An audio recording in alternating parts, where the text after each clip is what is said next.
Gel ey şeh-i Xuban atam oğlu bir aziz olasan imdadime gel ey şeh-i Xuban atam oğlu Abbas'ın oğlu dinine kurban atam oğlu can atam oğlu İmdadime gel ey şeh-i Xuban atam oğlu İmdadime gel ey şeh-i Xuban atam oğlu İmdadime gel ey şeh-i Xuban atam oğlu Abbas'ın oğlu kurban atam oğlu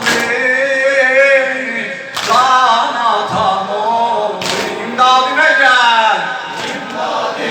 gel ey şeh-i Xuban atam İmdadime gel ey şeh-i Xuban atam Abbas'ın oğlu dinine kurban atam oğlu can atam oğlu ey sinesi mehzun olan esrar-ı Xudaya ey sinesi mehzun olan esrar-ı Xudaya Allah seni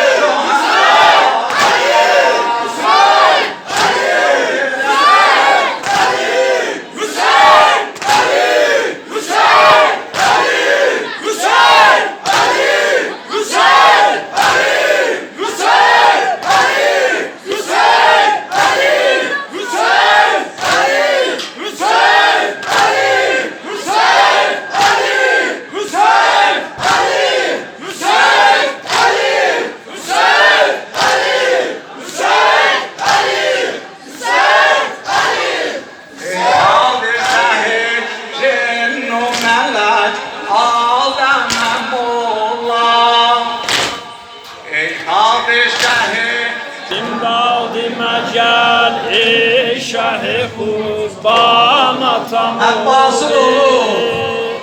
Abbas'ın oğlu dinine kurban